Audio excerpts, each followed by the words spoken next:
It seems to be resonating very, very much. And of course, it's an issue. Well, I mean, it's clearly an issue that when you have candidates you have a female candidate and a male candidate, then to the extent that supporters of the female candidate can claim some sort of sexism or something like that, it's going to have an effect.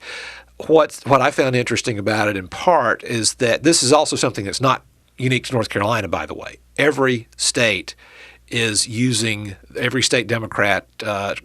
outfit that has an incumbent on the ballot, whether that incumbent is male or female, is using this war on women message. And they're mainly focusing it around the issue of whether contraceptive services will be covered under the Obamacare. A couple of Republicans, including Thom Tillis and Cory Gardner in Colorado, have said, well, I'd rather have contraception available over the counter. And that way you don't have to worry about whether it's covered by your health insurance or not. It'll probably cost you actually less out of pocket when you consider things like copays and the like.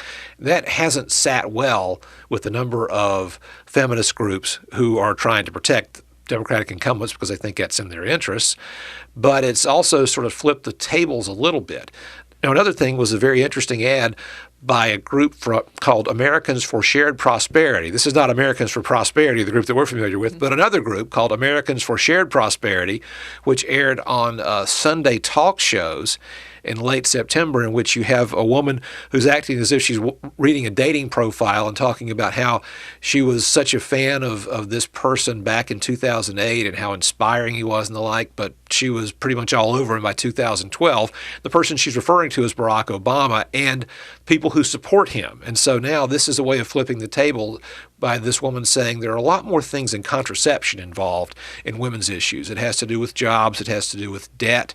It has to do with health care. It has to do with foreign policy. So there are very, very many issues that are of concern to women voters that go well beyond issues of reproductive rights.